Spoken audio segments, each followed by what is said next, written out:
നമസ്കാരം കൂട്ടുകാരെ. ഇന്ന് നമ്മൾ സംസാരിക്കാൻ പോകുന്നത് ഇഗ്നോ വിദ്യാർത്ഥികൾക്ക് ഏറ്റവും കൂടുതൽ സംശയമുള്ള ഒരു വിഷയത്തെക്കുറിച്ചാണ്. ഇഗ്നോയിൽ പാസിംഗ് മാർക്ക് എത്രയാണ്? അസൈൻമെൻറ്റിനും തിയറി എക്സാമിനും എത്ര മാർക്ക് വേണം? ഒരു വിഷയത്തിൽ വിജയിക്കാൻ എന്തൊക്കെയാണ് ശ്രദ്ധിക്കേണ്ടത്? എന്നിങ്ങനെയുള്ള എല്ലാ സംശയങ്ങൾക്കും ഈ വീഡിയോയിൽ വ്യക്തമായ മറുപടി നൽകാം. ആദ്യം തന്നെ ഒരു കാര്യം മനസ്സിലാക്കണം. പാസിംഗ് മാർക്ക് എന്നത് ഒരു വിഷയത്തിൽ വിജയിച്ചതായി കണക്കാക്കാൻ ആവശ്യമായ ഏറ്റവും കുറഞ്ഞ മാർക്കാണ്. ഇഗ്നോയിൽ അസൈൻമെൻറ്റിനും തിയറി എക്സാമിനും പ്രത്യേകം പാസിംഗ് മാർക്കുണ്ട്. അതായത് രണ്ടും പ്രത്യേകം പാസ്സാകണം. അസൈൻമെൻറ്റ് മാത്രം പാസ്സായതുകൊണ്ടോ തിയറി എക്സാം മാത്രം പാസ്സായതുകൊണ്ടോ ഒരു സബ്ജക്റ്റ് കംപ്ലീറ്റ് ആക്കാനാകില്ല.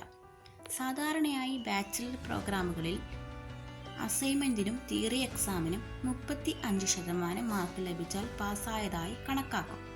എന്നാൽ ചില മാസ്റ്റർ പ്രോഗ്രാമുകളിലും പ്രൊഫഷണൽ പ്രോഗ്രാമുകളിലും പാസിംഗ് മാർക്ക് 40% അല്ലെങ്കിൽ അതിലധികമോ ആകാം. അതിനാൽ ഓരോ വിദ്യാർത്ഥിയും തങ്ങളുടെ പ്രോഗ്രാം ഗൈഡ് അല്ലെങ്കിൽ യൂണിവേഴ്സിറ്റി നിർദ്ദേശങ്ങൾ പരിശോധിക്കുന്നത് വളരെ പ്രധാനമാണ്. ഒരു ഉദാഹരണം നോക്കാം.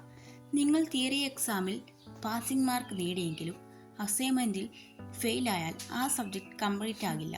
അതുപോലെ അസൈൻമെൻറ്റ് പാസ്സായിട്ടും തിയറി എക്സാം ആവശ്യമായ മാർക്ക് ലഭിച്ചില്ലെങ്കിൽ വീണ്ടും തിയറി എക്സാം എഴുതേണ്ടി വരും. അതിനാൽ അസൈൻമെൻറ്റിനും തിയറി എക്സാമിനും ഒരുപോലെ പ്രാധാന്യം നൽകണം. പല വിദ്യാർത്ഥികളും ചെയ്യുന്ന ഒരു തെറ്റാണ് അസൈൻമെൻറ്റ് സമർപ്പിക്കാതെ പരീക്ഷ എഴുതുന്നത്, അല്ലെങ്കിൽ മൊത്തം മാർക്ക് നോക്കി പാസ്സായെന്ന് കരുതുന്നത്. എന്നാൽ ഇഗ്നോയിൽ അസൈൻമെൻറ്റും തിയറിയും പ്രത്യേകം പാസ്സായാൽ മാത്രമാണ് ഗ്രേഡ് കാർഡിൽ ആ സബ്ജക്റ്റ് കംപ്ലീറ്റ് ആയി കാണിക്കുക. ഈ വീഡിയോ ഉപകാരപ്പെട്ടാൽ ലൈക്ക് ചെയ്യാനും ചാനൽ സബ്സ്ക്രൈബ് ചെയ്യാനും മറക്കരുത്.